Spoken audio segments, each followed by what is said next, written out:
On Friday, Donald Trump posted, "I absolutely love that Colbert got fired. His talent was even less than his ratings." Would an untalented man be able to compose the following satirical witticism? Go yourself. He's going to be a factor for a while. It's so funny because, he was just this knucklehead. I knew him before he was, a president. He was just a guy who was chasing girls. Every time he went out, he'd come over and be like, "What's the name of that girl?" That's all he was. And the idea that there's this whole group of people that, that they think he's the champion of, which he certainly can't stand. Trump walks into the cultural crossfire, thinking his celebrity armor will shield him, but Colbert and Clooney aren't firing blanks. They're locked, loaded, and laughing their way through his delusions. It's the ultimate spectacle. A late-night comic with a razor for a tongue teaming up with Hollywood's most polished smirk. Together, they peel Trump like an overripe banana left too long in the sun. Loud, mushy, and smelling worse by the minute. The roast isn't gentle. It's demolition with precision timing. At this point, Trump isn't even trying to hide his awfulness. His critics accuse him of being a wannabe dictator, so what does he do? He sits down with Hungarian dictator and elephant seal barking for a trout, Viktor Orban. Orban went down to Mar-a-Lago on Friday for an official fake state visit with the the authoritarian, the demagogue, it goes away when they go away, and he will go away. And we will, and they don't have anybody that's as charismatic as him. He's charismatic. There's no taking that away from him. He's a television star. He is. He's charismatic. I mean, I don't agree with him at all on anything, but, he was famous from Stephen Colbert thrives on absurdity, and Trump delivers it in truckloads. Every tweet, every rally speech, every rambling interview is a buffet of material. Colbert doesn't just highlight Trump's blunders, he inflates them, holding a magnifying glass to the ridiculousness until it bursts into flames. Trump wants to look presidential, but ends up resembling the world's most chaotic open mic performer, blurting half-finished slogans like punchlines no one understands. Colbert hammers that weakness, exposing him not as a leader, but as a walking pratfall. Funny only because he's unaware of the joke. I don't know what you all are talking about, but everybody I talk to is talking about what Donald Trump doesn't want to talk about. So let's talk about it. It being the conspiracy surrounding his old dancing buddy, Jeffrey Epstein. There you go. Clooney, on the other hand, dismantles Trump with a different flavor of precision. Where Colbert ridicules Trump's clownish persona, Clooney skewers the insecurity beneath it. Trump's obsession with fame, ratings, and applause looks comical next to Clooney's effortless cool. Here's a man who doesn't have to brag about wealth or recognition. The contrast itself is a roast. Clooney highlights Trump's desperate need to be adored, mocking the way he clings to approval like a toddler clutching a juice box. Next to Clooney's confidence, Trump looks like a parody of ambition, sweating for the validation that never quite arrives. I didn't think people would vote for someone who was so deeply flawed. I know Donald Trump. That's the thing is people, I have his phone number in my phone book. He was the guy that came to the bars and asked me about which cocktail waitress was single. That's who he was. This is back in the 90s. Not that long, no, back in the 2000s, quite honestly. And so there's this part of you that just goes, well, that guy shouldn't be president. But I was wrong, and he was. And our democracy, I believe. Colbert piles on by lampooning Trump's speaking style. The endless tangents, the unfinished sentences, the grand claims that evaporate into thin air. It's a circus routine performed without a script. He paints Trump as the world's worst improv comic, spinning nonsense on stage while the audience stares in disbelief.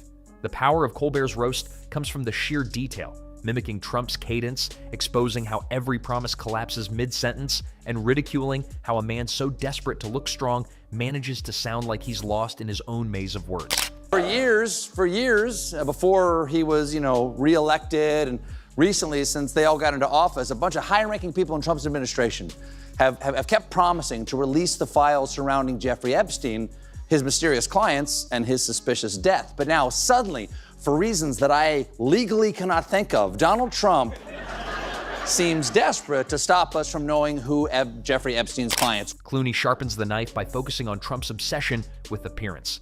The hair, the tan, the endless insistence that he's a specimen of vitality, Clooney flips it all into comedy gold. Standing as a man who aged with grace, Clooney mocks Trump's vanity as tragic theater.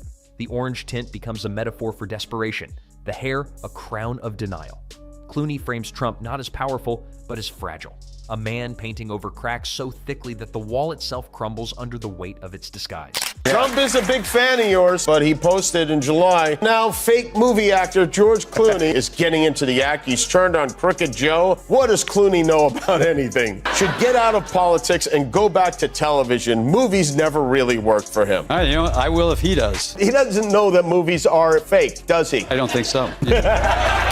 Colbert then tears into Trump's business record, the bankruptcies, the failed casinos, the sham university. Every so-called triumph collapses into a trail of broken promises and lawsuits. Colbert mocks Trump as the only man who could turn a casino, the house that always wins, into a losing venture. The comedy writes itself, and Colbert knows how to milk every drop of irony from it. He paints Trump as the monopoly man gone bankrupt, a tycoon whose empire is made of press releases instead of profits. Clooney takes a broader shot, skewering Trump's obsession with Hollywood itself. Trump always wanted the spotlight, craving the approval of celebrities, yet the same industry he chased ridicules him without mercy. Clooney calls out the irony of a man who tried to buy his way into cultural relevance, but only succeeded in making himself the butt of every punchline. He portrays Trump as the desperate extra who keeps wandering onto the set, begging for a line only to be laughed off stage. In Clooney's framing, Trump isn't a star. He's the blooper reel. And tonight, ladies and gentlemen, my mustache comes to you with a heavy heart because while I was on vacation, my Paramount paid Donald Trump a $16 million settlement over his 60 Minutes lawsuit. As someone who has always been a proud employee of this network, I am offended. And I don't know if anything will ever repair my trust in this company. But just taking a stab at it, I'd say $16 million would help. Colbert leans into Trump's political career, roasting the chaos of his administration. The revolving door of staff, the endless scandals, the press conferences that unraveled faster than cheap yarn, it all becomes material. Colbert compares Trump's presidency to a reality show that should have been canceled after the pilot, but somehow dragged on for 4 chaotic seasons. He mines the comedy from the absurdity of government functioning like a soap opera, with Trump as the melodramatic lead who never knew his lines. Clooney, meanwhile, lands punches by contrasting Trump with actual statesmen. Clooney reduces these supposed triumphs to photo ops, showing how Trump's foreign policy looked less like strategy and more like a parody of a travel blog. He highlights how Trump's idea of diplomacy was closer to collecting autographs than building alliances. The roast lands hard because it strips Trump of gravitas, leaving behind a man addicted to appearances. Unlike your ability to sleep at night, the Epstein scandal will not go away. The president denied that Attorney General Pam Bondi informed him that his name was in the Epstein file. So naturally, last night, the Wall Street Journal reported that Attorney General Pam Bondi informed the president that his name was in the Epstein file. I, for one, was shocked. What are you going to tell me next? That the Pope... Colbert turns his attention to Trump's endless self-pity. No matter the event, Trump positions himself as the ultimate victim of the media, of the establishment, of anyone who dares to criticize him. Colbert weaponizes that whining, painting Trump as the world's wealthiest martyr. He skewers the contradiction of a billionaire president crying foul as though he's powerless, mocking the endless grievances that pour from Trump's mouth like a broken faucet. For Colbert, Trump isn't a warrior against the system. He's a complainer in chief, drowning in his own tears. Clooney closes the vice by highlighting Trump's legacy. While Trump dreams of being etched in stone as a historic figure, Clooney reduces him to a cautionary tale. He imagines future generations reading about Trump not as a leader, but as a punchline, the case study in how far spectacle can drag democracy. Clooney twists the knife by contrasting Trump's desperate need for immortality with the reality of being remembered as little more than the loudest embarrassment in a century of politics. Together, Colbert and Clooney form the perfect tag team. Colbert attacks Trump's words, mannerisms, and endless absurdities, while Clooney undermines his ego, his vanity, and his hollow craving for status. In fact, yesterday, he said he was surprised anyone even cares about the guy. I don't understand it. Why they would be so interested. He's dead for a long time. He was never a big factor in terms of life. That sentence was never a big factor in terms of word. He went on. I don't understand why the Jeffrey Epstein case would be of interest to anybody. It's pretty boring stuff. Yes. No, he's right. The Epstein side. Trump isn't just roasted, he's systematically dismantled, every flaw dragged into the spotlight and exaggerated until there's nothing left but a silhouette of desperation. The beauty of their destruction is in the balance. Colbert brings the sting of satire, Clooney delivers the elegance of ridicule, and together they leave Trump crumbling under the weight of his own ridiculousness. Trump isn't just ridiculed, he's reduced. The man who once demanded loyalty, adoration, and applause stands revealed as a parody of himself. Colbert and Clooney don't need to invent punchlines. They simply magnify the reality Trump tries so hard to hide. And in doing so, they cement the ultimate humiliation. Trump dreamed of being remembered as a titan, but thanks to their roast, he lingers instead as comedy's favorite cautionary tale. Colbert zeroes in on Trump's obsession with crowd sizes, one of the most laughable insecurities in political history. No matter the occasion, Trump inflates numbers like a carnival barker trying to sell tickets to an empty tent. Colbert skewers the absurdity of a man who claims millions attended events that aerial photos prove were barely half full. He compares Trump's fixation to a high school student bragging about a party no one actually showed up to, mocking how the delusion spirals into comedy every time he tries to rewrite reality with Sharpie-level revisions. Make me earn it. So, we don't know if he was doing the creepy crime, but we do have a cover-up. And just like the cover-up on his face, it is patchy and there's some really ugly under there. The incriminating details just keep coming out. For instance, this resurfaced 2010 Jeffrey Epstein deposition. Have you ever socialized with Donald Trump in the presence of females under the age of 18? Okay, that's a slam dunk. Just say no. Okay, take it away, Jeffrey. Though I'd like to answer that question, at least today.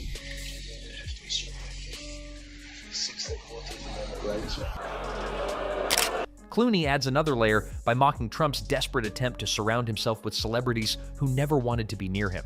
The obsession with glitz and glamour becomes a recurring punchline as Clooney highlights how Trump begged for acceptance from Hollywood elites, yet was constantly shunned. Clooney paints Trump as the eternal outsider, a man who craved the Oscars but ended up hosting WrestleMania. The roast lands especially hard because it shows how the man who wanted to be worshipped by the cultural elite ended up resented, ridiculed, and reduced to an eternal gatecrasher. Colbert hammers Trump's fragile relationship with facts.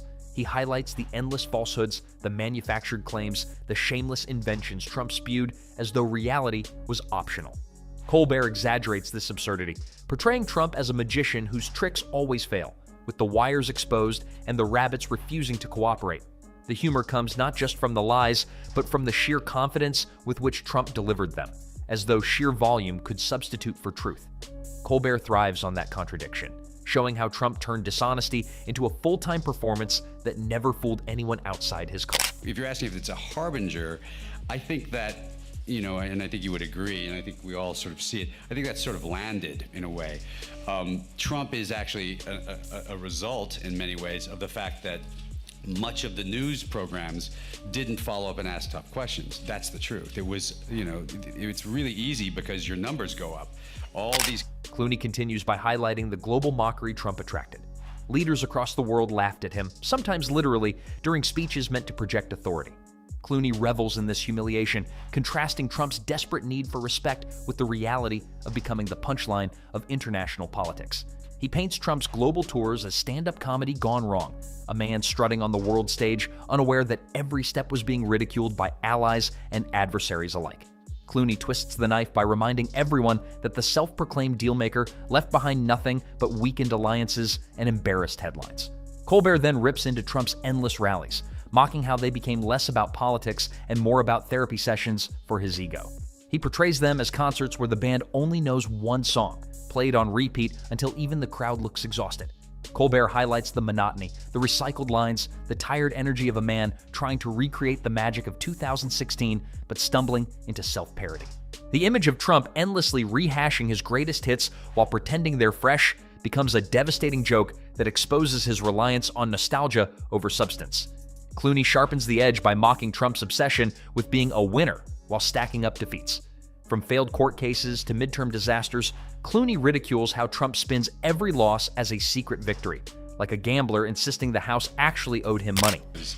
24-hour news doesn't mean you get more news, it just means you get the same news more. So the more and more and more you hear, you know, these guys the ratings go up because they can show an empty podium saying Donald Trump is about to speak, as opposed to taking those 30 seconds and saying, well, let's talk about refugees, which is the biggest crisis that's going on in our country. He frames Trump as a man who can't even admit reality when it smacks him in the face, instead choosing to declare himself undefeated while standing in a pile of evidence to the contrary. Colbert makes the delusion look tragicomic, a portrait of insecurity dressed up as bravado. Colbert circles back to Trump's fragile ego, roasting the way he lashes out at comedians, journalists, and late-night hosts who mock him. He turns Trump into the only president who treated monologues like military attacks, acting as though punchlines could topple governments. In Colbert's framing, Trump isn't a titan. He's a heckler in the crowd, shouting at comedians who keep making the audience laugh harder. Clooney closes this segment by dismantling Trump's fantasy of legacy with the kind of precision that stings deeper than applause lines. Trump dreams of towering monuments, marble statues, and glowing chapters in history books immortalizing his reign. Yet Clooney sketches the harsher truth. Future generations won't see a hero, they'll see an inflated spectacle of incompetence clumsily wrapped in self-promotion. His so-called legacy resembles the political equivalent of a flop movie franchise, marketed with endless hype, bloated with sequels nobody asked for, and forgotten almost immediately after the credits roll. Clooney drives home that contrast, showing how Trump's frantic hunger for immortality collides with the certainty of being remembered as a cautionary tale, a blooper reel in American politics. Instead of statues, Trump earns punchlines. Instead of reverence, he's buried under the weight of laughter, permanently denied the respect he craves.